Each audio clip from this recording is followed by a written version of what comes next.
saveur divine. Cette bonne nouvelle du royaume sera prêchée dans le monde entier pour servir de témoignage à toutes les nations. Alors viendra la fin. Ce pain céleste vous est présenté par Immaculée Niraneza.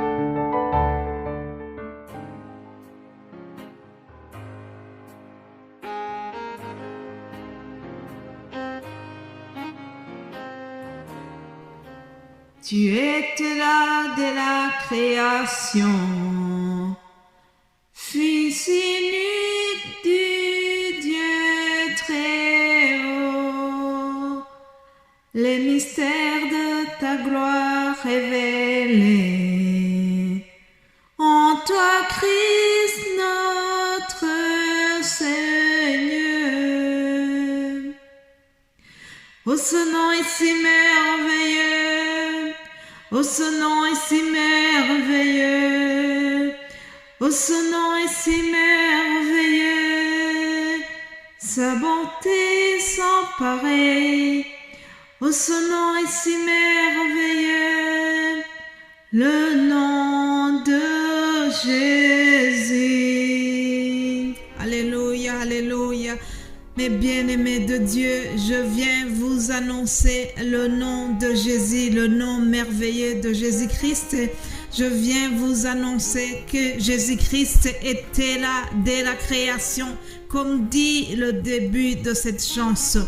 Il existe depuis l'éternité, d'éternité en éternité. Il est Dieu. Il était là dès le commencement. L'évangile selon Jean présente Jésus-Christ comme vraiment Dieu. L'évangéliste Jean présente Jésus-Christ en tant que Fils de Dieu, en tant qu'égal à Dieu lui-même.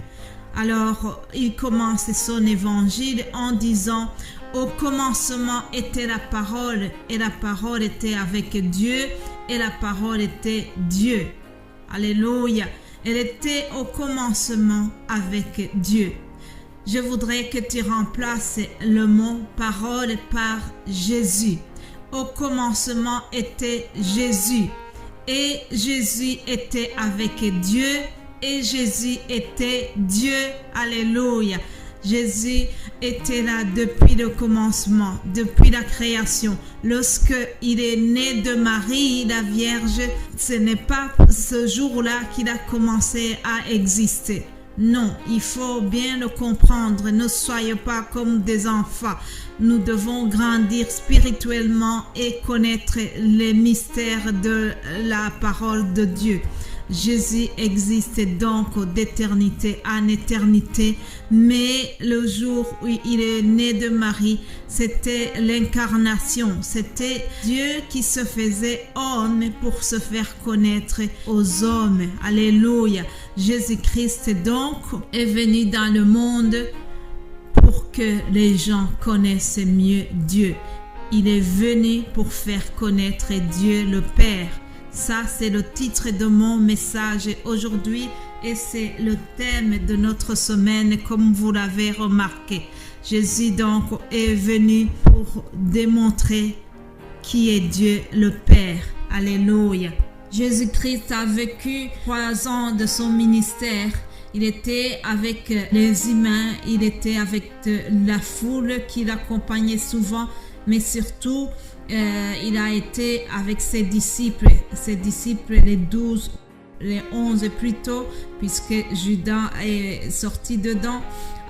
Les 11 ont été avec lui pendant les 3 années. Il y a eu un moment où Jésus devait les quitter, alors il les a préparés.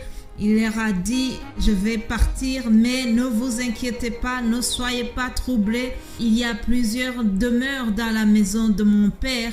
Alors je vais vous préparer une place et lorsque je reviendrai, je vous prendrai avec moi, afin que vous soyez là où je suis aussi. Là, j'essaie de faire un résumé des paroles que Jésus leur a dit pendant qu'ils se préparaient de les quitter.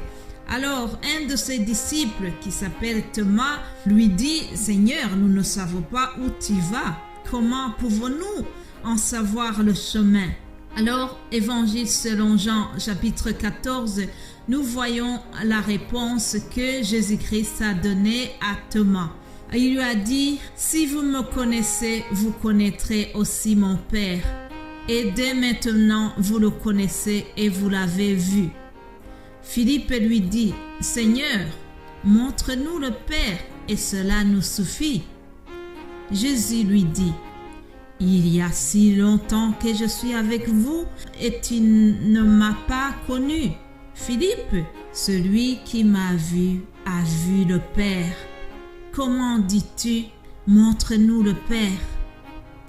Ne crois-tu pas que je suis dans le Père et que le Père est en moi? Les paroles que je vous ai dites, je ne les dis pas de moi-même, et le Père qui demeure en moi, c'est lui qui fait les œuvres. Alléluia. Le Père qui demeure en Christ, en Jésus, c'est lui qui fait les œuvres. Au verset 11, Jésus continue en disant, « Croyez-moi, je suis dans le Père et le Père est en moi. Croyez du moins à cause de ses œuvres. » Alléluia. Mes bien-aimés de Dieu, retenez que Jésus-Christ est venu dans le monde pour faire connaître le Père. L'être humain a difficile à saisir Dieu parce que Dieu est esprit et la nature humaine a tendance à croire seulement aux choses qui sont palpables, aux choses qui sont réelles, qui sont visibles. Mais comme Dieu est esprit, beaucoup de gens ont difficile à le saisir et à y croire. Alors Jésus-Christ est venu faire une démonstration réelle, une démonstration palpable de qui est Dieu. Alléluia. Il a fait les choses que les humains ne pouvaient pas faire. Cela démontrait qu'il est Dieu. Vous savez, les Juifs, les religieux n'ont jamais pardonné à Jésus le fait qu'il s'est fait égal à Dieu. Les religieux n'ont jamais accepté que Jésus était vraiment Dieu. Une des choses qui ont fait qu'on l'a condamné à mort, c'est parce que Jésus a affirmé qu'il était égal à Dieu.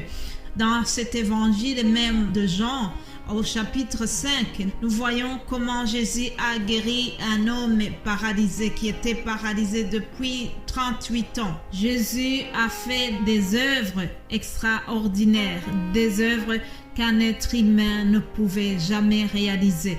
Entre autres, il y a cette guérison que nous trouvons dans l'évangile selon Jean chapitre 5. Et alors, Jésus lui a dit, prends ton lit et marche. Alléluia. Et le paralytique s'est levé, il est parti. Après, il y a les Juifs, les religieux qui ont interrogé cette personne qui était guérie. On lui a demandé qui t'a guéri et il a expliqué la chose.